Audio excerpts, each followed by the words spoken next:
Today we're going to have a little fun with water droplet effects. I'm setting up a new canvas right now in Procreate. In conversions, I'm using inches, which is going to actually just be 6 by 6 inches. So you might have a preset for that already, but if not, 6 by 6 inches. DPI, I always like to change that to 300 because I do tend to print things a lot, and I keep an eye on that resolution. DPI 300 is about the lowest you'd want if you ever print anything. So I could still get a lot of layers out of that because this is not a very large canvas, 6 by 6. All right, create, and we're gonna have our new canvas to go into.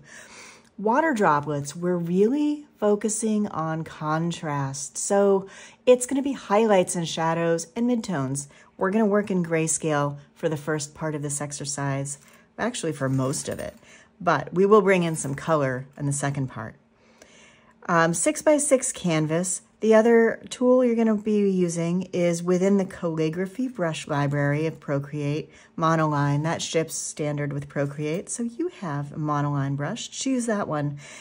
We're going to be set to, if you're working at the same size I am, I'm just going to set my brush to about 15% size, full strength here, full opacity, 100%. And I'm going to create a basic oval. It's basically going to look like an egg. Okay, and if I just hold it in place, now it's a really, really perfectly smooth egg.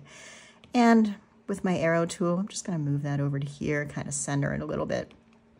Now, one thing that bothers me about some of the other the tutorials I've watched about water drops and stuff, some of them will actually keep it exactly like this. And I think that's kind of funny because it's a little too perfect. I think that water droplets, they come in a million shapes. They're kind of like snowflakes. You ever sit in the back seat of the car and watch the water droplets go by? They go in all kinds of weird shapes. So we will be changing this. But right now, with the gray, I didn't mention the color. I chose 626262 is the hex gray that I'm using. It doesn't have to be that exact thing, but basically in the scale of white to black, it is sort of a deep gray. Okay, so it's a nice dark gray, and I'm gonna use that same color drop to just fill this whole little egg, okay? Now that we have this nice oval shape, I wanna make sure that it is masked. So I'm going to not put mask on it, but so alpha lock, which is a different way of masking. The alpha lock means nothing is going to happen outside of the area where I've filled in pixel color. When you see the little checkerboard pattern around your image, you have created an alpha lock. And that means your shape is safe and sound. Nothing's going to happen in the outer area of this shape. So since that's masked, I can go right ahead, and now we're gonna move to airbrush land for a little bit. Soft brush, medium brush, soft airbrush, medium airbrush. These are all pretty good for what we're doing, and it may just come down to your personal preference on what you want to choose. But I'm going to choose an almost white. So I'm up here very, very light, and if I look at the actual values of this, the hex that I'm using for color is DC, DC, DC. Again, you don't have to be exact what I'm doing, but it's not full 100% white. I'm going to change my brush to be a medium brush, and we're going to see how I like this. I'm going to go about 55% opacity. I'm going to go about maybe 20% on my size, somewhere in there.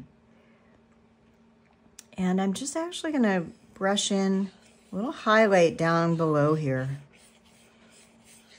And because I'm not fully at full opacity, I can boost this a little bit more now.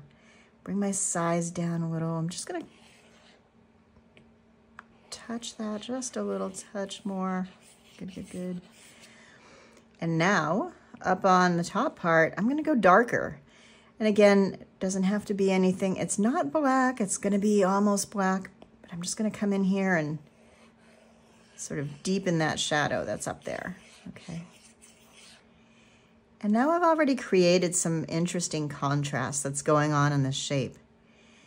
What I also want to do is, I know we did an alpha lock, and that helped me to color, airbrush all of this without going outside of the lines, basically. Kept me inside. Now I do want to add a mask. That's a layer mask.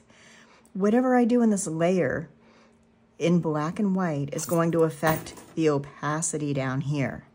So with my airbrush, my medium brush, and very dark, I could go all the way black. I think I'm gonna go really close to all the way black, very dark. And I'm just going to airbrush right here in the center. And as I do that, notice it's lightening. Well, how come? If I'm painting with black, why is it getting lighter in there? That's because it's getting more translucent, it's getting more see-through. I created a deep spot in my mask. So now, whatever's in my background, if I change that color, that's easier to understand what's happening, right? If that background color changes, we're seeing through the water drop. So I'm just gonna actually leave this on some kind of weird color for a little bit. Go back, and I just wanna make this a little bit, I'm just tweaking my brushes so that I kind of have some control over how soft I want these shadows to be. So my main goal is that I've got some nice deep dark contrast happening up here. Got some really bright contrast down here. There's a little bit of an overlap too, so we're getting these kind of dimensional ridges happening there. It's kind of cool. And then on a separate layer, I'm gonna go up on a new layer here you can do this a lot of ways. You could do an airbrush. What I'm gonna do is go back to our monoline, calligraphy monoline brush. And I'm just gonna this is fully white, 100% white, white, white. On this layer, I'm gonna create a nice little highlight like that and fill it right in. It's a little bit wobbly. I don't mind that too much. I don't like this hard edge, but it doesn't have to be perfect. So on this layer, I'm gonna go over here to my magic wand, and we're gonna do a Gaussian blur. Bring that up to maybe, I want it to stay sort of sharp, but at 10% is kind of nice. I'm gonna leave it at 10 for right now. And the other thing, remember we talked about this being a really perfect oval. I'm not too crazy about that. I'd rather it be a little more organic. So back to, again, the magic wand brush. I'm gonna use my liquify. Oh, it's alpha, that's right. I have to actually kind of commit at this point to what I've done here for a shape. I'm going to put my layer mask together, so that's how my water drop is going to be. I'm gonna remove the alpha lock also, or it won't let me use that liquify filter. Now I can liquify my shape. And my settings down here are all kind of middle of the road. So let's just go to like 50% on, well, distortion, I'm gonna go 40. So size is 51, pressure 51, distortion 40, momentum, yeah, 20-ish. And this is, I have all these different effects within Liquify of pinching, pushing, twisting.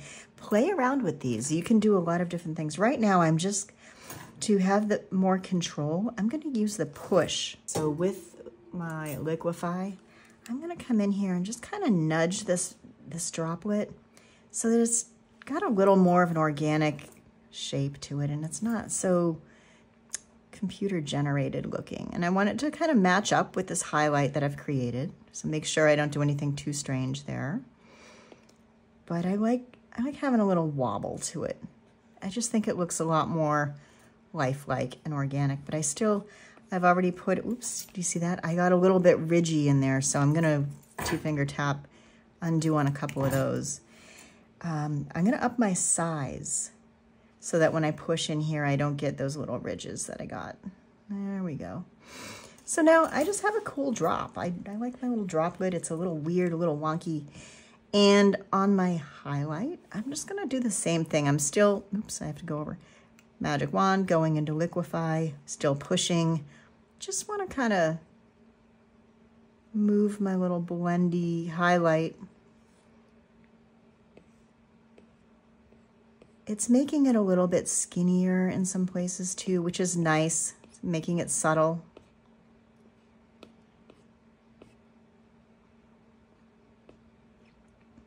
So now we have a nice gleam up there, a nice highlight. All that's left at this point is we need to really give this a little bit of a raised volume so that it comes up off of the surface that the droplet is sitting on. I like to take the easiest way out of things, so I'm gonna duplicate my first layer and we're gonna turn off what I had up there. Now this is another duplicate of my water drop, and all I'm gonna do here is go to my hue, saturation, and brightness, which was in the magic wand tool, hue, saturation, and brightness. I'm gonna bring my brightness all the way down, as dark as it can go. Now it's just black. Sometimes you want to hit desaturate too, but I know that I was just working in grays, so totally black now. Back to the magic wand, we wanted Gaussian blur this so that it softens right out.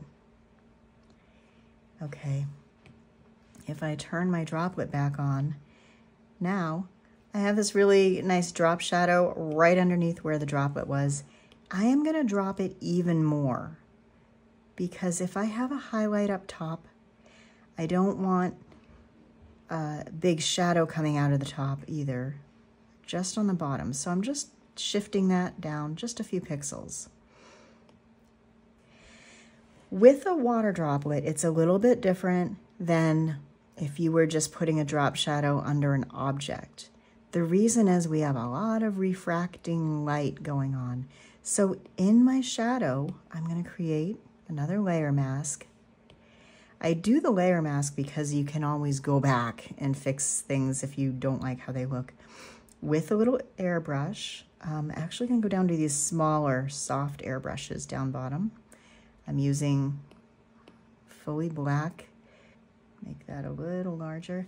What I wanna do is come in here, I'm gonna zoom right into here so you can really see. I wanna remove some of this shadow. And by brushing this in, I make that a little larger and a little softer. This is still, we're still retaining a drop shadow, but we're also having light play around down here. And having that light play around gives us more of an illusion of the three-dimensional water droplet.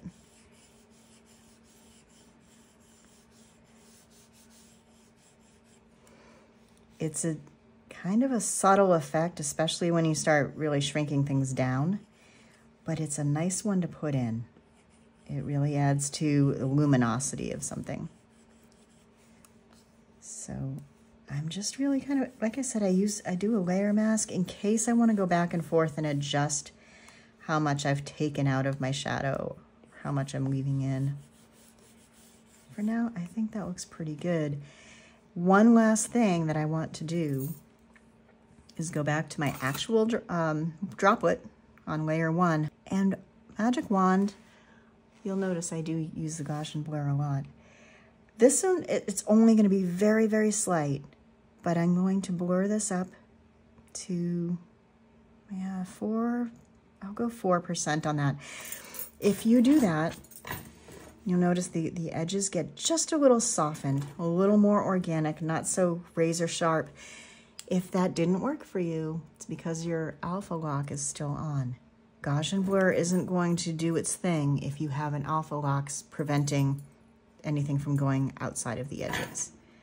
Okay, so I have a water droplet that I'm pretty happy with, although that white highlight, it's a little strong. So I'm gonna go into my layer, my normal, and kick it back, and just take it down to maybe like 85%.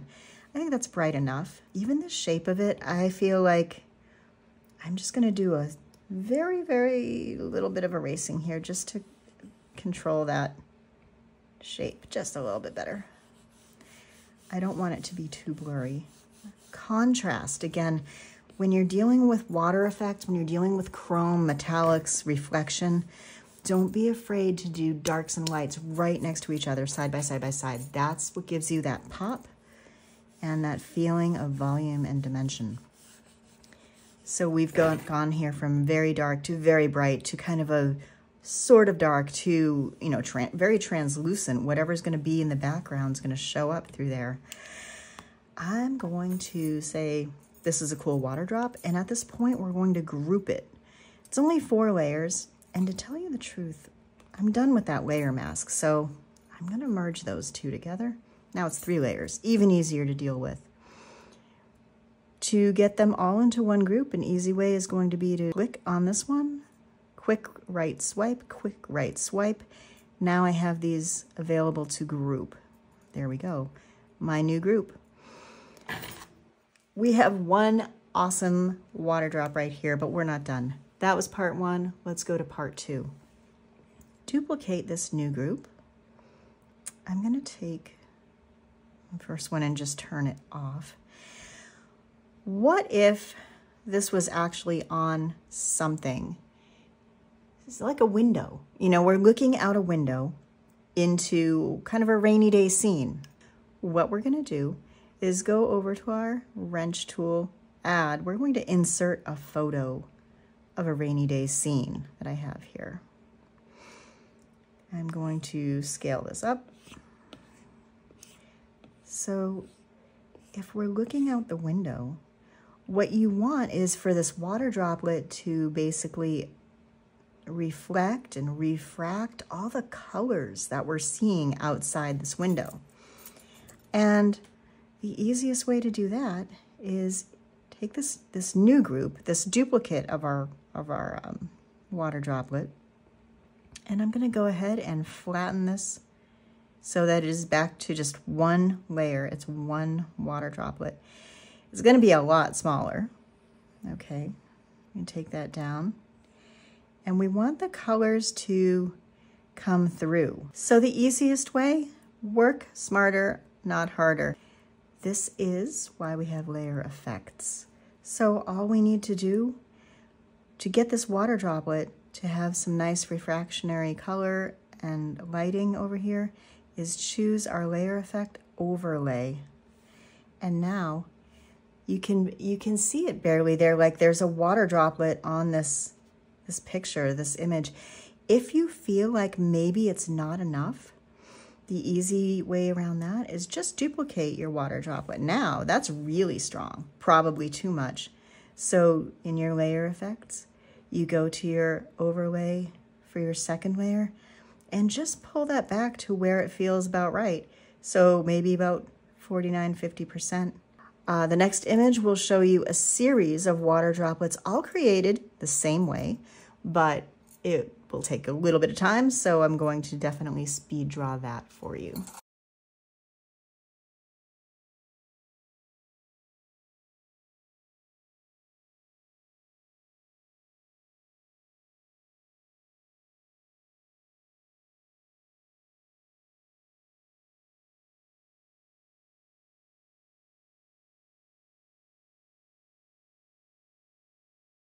So the water droplets on the window were coming along pretty nicely. Through copy and paste and duplicating, you can kind of get away with using the same droplet again, maybe going in and scaling it or warping it a little bit, whether you use the warp tool or the liquefy, and just kind of modify it so you don't have the same water droplet everywhere. But this did start to feel like it was going to be a big project, and I wanted to get to one other topic before I spend all my day making droplets on a fictitious window. So I brought in an image of a cherry, and I took the very same droplets that I was working with in the previous file. In fact, you can see if I take the cherry out of here, it's still got the trees in the background. But I brought this cherry in and I moved my droplets. So I've been grouping them all to land on the surface of this cherry. Right now, some of them are just a little too big to be believable, But what I did that was the most significant change was some of them are still on overlay like we did before. When overlay didn't create enough of a contrast to show these little droplets off on the red background, the luminosity setting is a really nice one to choose for these droplets. So luminosity, and again, you can still kind of play with your opacity if you want it fully up or down. We're looking at this droplet here on the bottom. So the luminosity, if I put it all the way up, it's a bit much since it's down in this shady area. So we can kind of pull back on that. I could almost make it disappear. But I'm going to keep it right around here because there's a little reflected light coming up. And so that looks pretty good. Again, these are a little large. So, you know, what I can do is, let's look at this droplet on the top. It looks pretty cool, but it's just a little big. So it's still on overlay, just like we had it on the previous exercise. But I'm going to go ahead and bring the overall size of it down a little bit. And then, you know, from here, if I don't want to do the whole liquefy thing, I can also warp. Warping might be nice here because I can control a little bit more about the contour of what's happening in relationship to the contour of this shape, being the cherry. And that gave us a little bit more believability in how a water droplet would sit on that surface. And so the next thing for me would be to go around and kind of do that to these other ones as well and make them just feel like they have a little more dimensionality and they sit properly on the surface. But again, it's the same water droplets, and really what we're looking at is contrast, having that black and white side by side, and then some little gray tones in the middle to kind of give that little shading to where that droplet falls on its surface.